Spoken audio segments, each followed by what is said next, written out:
It's time to down tools for a bit. Welcome to the Toolshed, the influential podcast for anyone and everyone involved in the building industry. Here's your host, Mick Hawes. Hey folks, welcome to another episode of the Toolshed podcast. We're always looking for people and platforms and tools and ideas and philosophies that help make the building industry a better industry. In this episode, I'm talking to Mel Davis from Empowering Women in Trades, and it's a really important topic to unpack. And we've talked about it before. We're going to talk about it again from a slightly different perspective. Mel, welcome to the show. I'm not to call you Melinda or Melinda Jane because that's what you get called when you're in trouble by your mother. So it's Mel for today.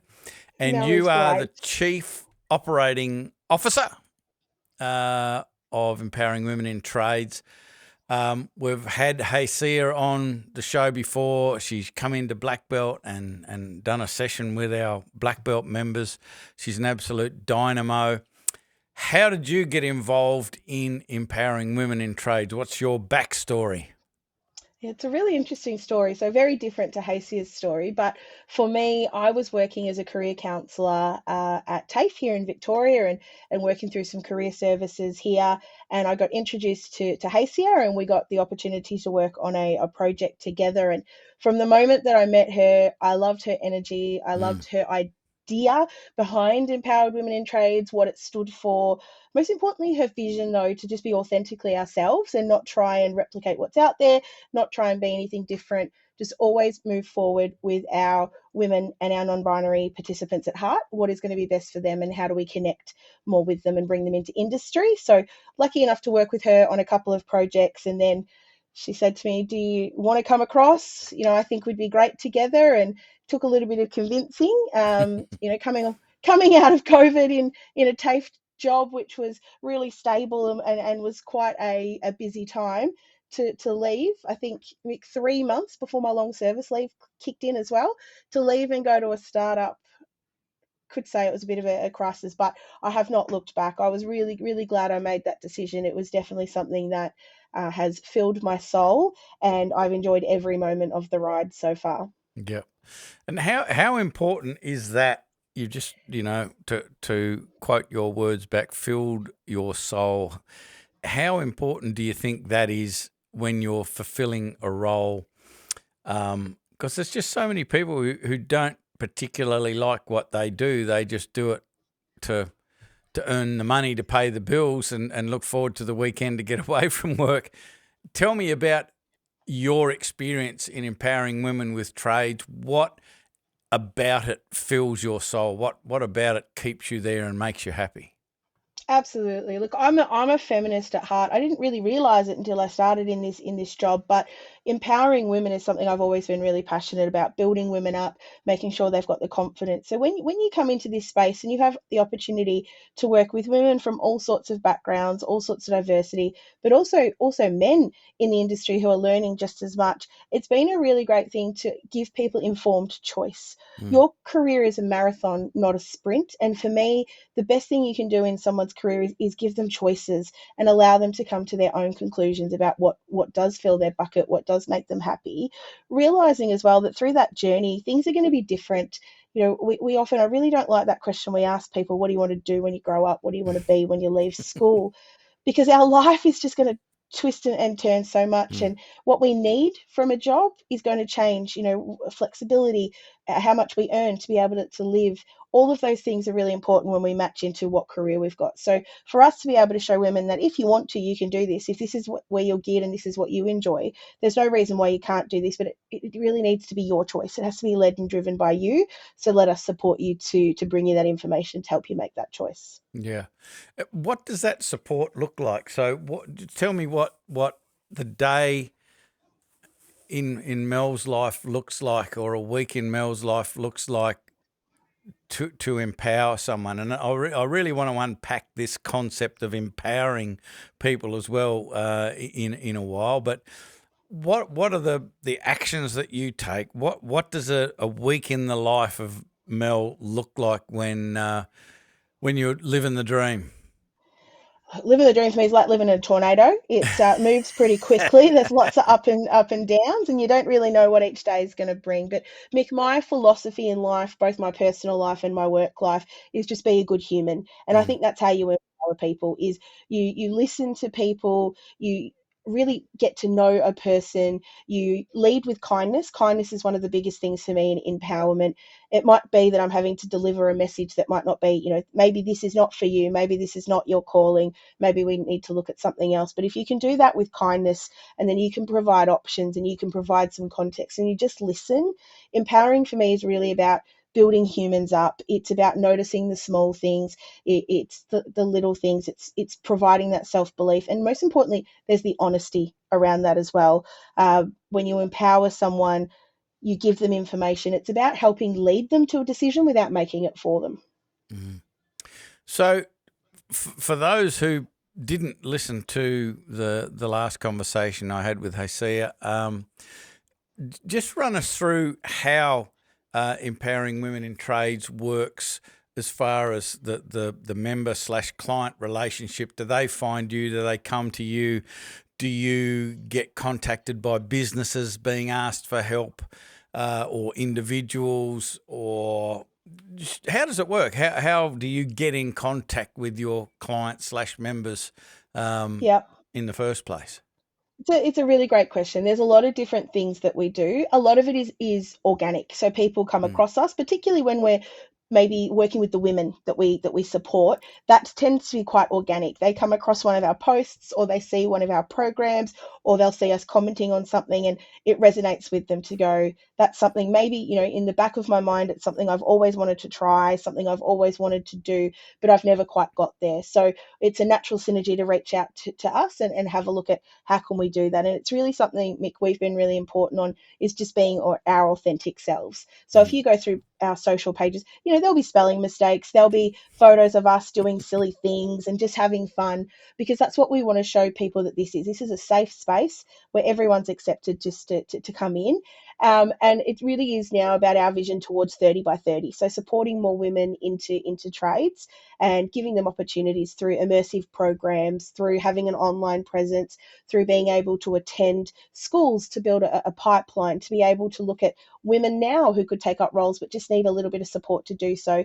And most importantly is about building community so that we retain these incredible women that come into the industry. And that leads, I guess, into where we get our industry partners. So we've just this year launched our EWIT Alliance, which is where we have companies and industry signing in to be alliance members, and that's enabled us to continue the work that we do on the ground. So that support allows us to go to the schools, to build that pipeline, to go and speak on panels, to be at events, to host breakfasts at Bunnings, because it's all about creating a village and continuing to mm. spread a message, a really important message, that diversity in trades, women for us particularly, but all levels of diversity, it's actually going to be good for women, good for men, and just good for humans in general to have this diversity in a space where, you look at things like suicide rates, you look at well-being rates. Diversity will also support all of those things within a business. Hey, I'm Mick Hawes from Builders Business Black Belt, and I hope you're enjoying this episode of the Toolshed podcast. I've got something super exciting I want to share with you. We've got a place that's got a whole bunch more free resources to help you with your building business. In fact, there's a whole other podcast that gives you specific training that will help you get more free time, more profit, and more enjoyment from your building business. And it's called, funnily enough, the Toolshed. It's free to join, and it's full of other success-focused builders. And I invite you to join us in the Toolshed, where you can ask me questions and get guidance and support from other successful builders. Just click the link in the description to join, and I'll see you in there. I hope you enjoy the rest of this podcast. Tell me about the troubles, the issues, the problems that are facing women entering into trades-based businesses that you help with, that you deal with. We'll talk about some solutions, I'm sure, as well. But just let's unpack some of the challenges that you come across day to day with the people that you're working with. Absolutely. Do you know, I've been doing this for nearly two years now, and there are lots of challenges that are spoken about quite openly in the media, things like access to bathrooms, Mm, understanding of women's health, particularly some of the women's health conditions that we see in reproductive health periods, just understanding mm. that that's something that we do manage month to month, and that can be different for all Yep. women. So that there are a lot of things that get a lot of airtime, but for me, one of the biggest concerns and one of the things that really makes me quite sad is that working with the women, it's their own limiting beliefs Right. sometimes. It's not necessarily that industry's not embracing it. It's not that they're not ready for it. It's not that they're not asking the questions and openly encouraging women. They're still not getting those applications. And when you speak to women, that it's still very much that I can't do that. I couldn't be that. I'm too old, I'm too fat, I'm too skinny, I'm too, there's just so many things that come up that's for women, it's our limiting beliefs. Mm, So the favorite part of my job is really working with these women to make them see that they can if they want to. And our limiting beliefs shouldn't be the reason to stop us from moving forward in a career. They're challenging. They are absolutely real. They are absolutely present, but we can navigate around those. And sometimes it takes a village to be able to do that. Sometimes it's just little things, and sometimes it can just be so overwhelming that even just having someone to talk to about this and break it down into smaller goals, what step by step, rather than just have this really large problem or really large thing in front of you going, I can't do an apprenticeship, I can't do this, I can't do that. Well, let's start with what you can do, and let's step that out and break that down. And I guess that's where being a career counselor, that's been a really helpful skill that I've been able to bring in to work with some of the women and design the programs around some of those real building moments, so that you come in and you do build that mm. capacity as we go. What's it look like helping someone overcome limiting beliefs? And I'm sure it's not just the ladies out there that have that challenge. I mean, just about everybody listening to this will have some form of limiting belief about some part of their life. Yeah, What absolutely. how do you approach that? What's your method, your approach, your philosophy when you're endeavoring to help somebody believe something they just currently don't believe? As I said, Mick, for me, you lead with kindness. Yep. Kindness is the key to everything in my world. So if someone's struggling with something, and it's the same as if when you're managing teams, right? It's no different here when a team member comes in and they're suddenly doing things differently or their behaviors changed. It's got to start with a conversation. And you've got to be brave enough to challenge people at times and ask, but why? But why can't you do that? Mm, And when you start to listen and come back to truly listening to what they're saying, that's when you can look at going, well, how do we break this down? And I think for me, the most important thing that I see in time and just in my life in general, I guess, is when people support people, they're often there in a critical moment.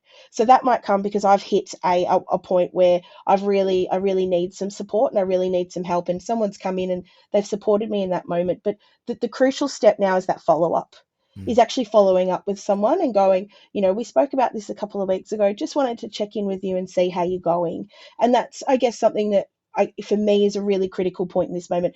Lots of people are present when something's going wrong or someone needs some support, or there's a moment, that really high intensity moment. But what really matters and the impact that will be felt is how we follow up with that and make sure we're continuing to support people and empowering them to go, you know what, things will get better, things will change, but sometimes we do have to take it day by day, or sometimes we do need to just, there's a curve in the path, we need to take it a different direction.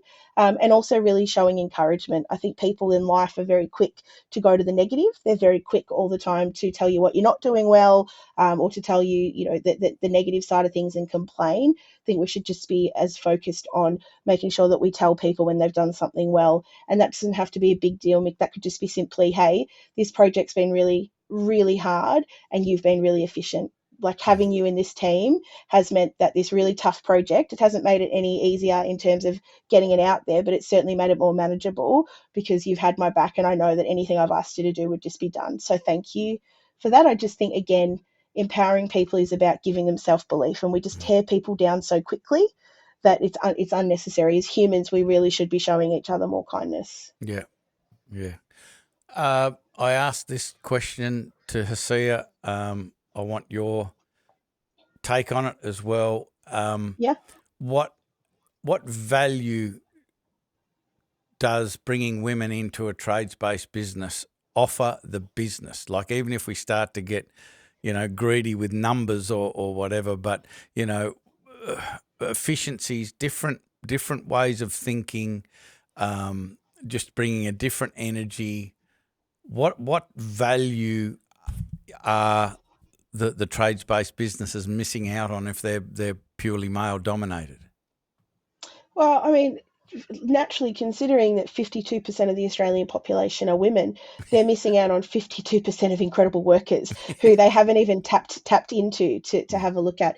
But I think most importantly, it comes down to me that gender is just it really is just one of our differences. If you put a group of males together and a group of females together, we can very often become, well, you're the same because you're men and you're the same because you're women. And it's not like that. There are just one differences. But bringing women in with those natural tendencies and natural feminine tendencies, you do get more things like some patience, which when you have a male dominated industry, patience can be lacking. So you bring things in like passion, you bring care, you bring people who really want to be there. At the moment, women in trades really want to be there. I call them our trailblazers. They are there because this is what feels their soul on fire, and they have had to walk a pretty tough road to be those trailblazers. So you bring in efficiency, you bring in really good time management skills, you bring in a mix to a team as well that just sort of calms things at times. And it means there's a diagram that I love, Mick. It's the comfort zone diagram. I Yep. don't know if you've seen it, but it's some circles. And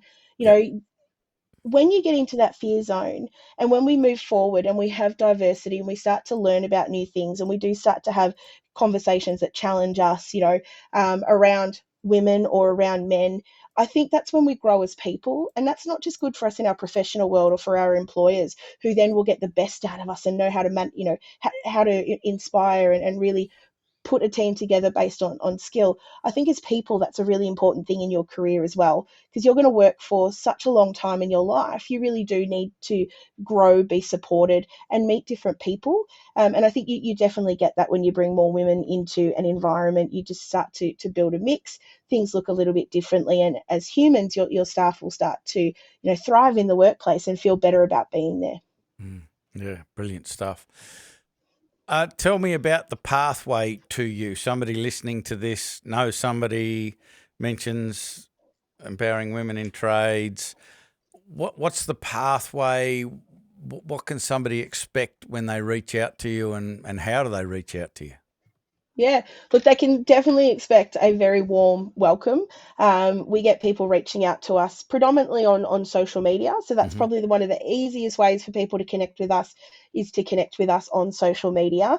We're on LinkedIn, we're on Instagram, we're on TikTok, and we do have a Facebook account, but that's really not used that much. It's definitely LinkedIn and Insta that people are resonating a little bit Yeah. more. So jump on, because we are quite active in our postings. We're showcasing things all the time, trying to make it look really informative and really engaging. And from there, you'll learn about other opportunities to connect with us. So you're able then to come to some of the programs. We run regular networking breakfasts right around the country. So you'll be able to connect in with the things that we're doing. You're able to DM on us and get in touch with us. But you're also able to use our website as well and connect with us. And that's the same for industry. If you jump onto our website and want to connect with us, all of our contact details are there. But also just turn up at the events. We love it. We love getting to know people. We love coming to expos. We love just being present and having those conversations with people, no matter how challenging they are. I think the more we talk about it, the better it becomes for everyone, because it starts to normalize this kind of language and this kind of conversation, and then which then in turn normalizes the behavior that you see out on site as well. I can see why Hosea wanted to recruit you into the cause. You've got an incredible passion, and you think very, very deeply about the situation and the people that you're working with, which is just inspirational to see. And I just love the work that you guys are doing. I'm a massive supporter, cheerleader. And just love to talk about this and keep bringing it to the front of people's thinking. So I just want to thank you so much for putting the time aside to come in and having a chat on the Toolshed. We need to talk about this more. We need to just make it very, very normal and overcome all of the issues that that are being presented to cause people to feel like that they can't and they wouldn't be able to, and having all of those doubts and so forth. We need to be able to create that safe space so it's just all eliminated. So again, appreciate your time coming on the show. It's been an absolute privilege to meet you and having a chat with you about what you're doing and empowering women in trades. Thank you so much for having me, and thank you for being a cheerleader. This industry needs all the cheerleaders that we can get, and it really is a human problem. So to have great humans like yourself out there spreading the message as well, cannot thank you enough for that. And thanks so much for having me. It's been great. My pleasure. It was an absolute joy. That is it for this episode of the Toolshed podcast. We will have all of the links to all of the socials, even Facebook, even though it's not used much. We'll do all of that. And if you know somebody or you want to reach out and have a chat with somebody in empowering women in trades, I encourage you to do so. Or turn up to their events, find out where the events are, turn up and make a connection, have a chat. So I hope this got you thinking. I hope it was worthwhile learning about empowering women with trades. Please reach out and support their incredible work. That is it for this podcast. I'm Mick Hawes from Builders Business Black Belt. That is all. I'm out. Bye for now. You've been listening to the Toolshed. If this podcast struck a chord with you, make sure you spread the word by sharing it with your mates in the building industry. We love your help to make the building industry better for everyone involved.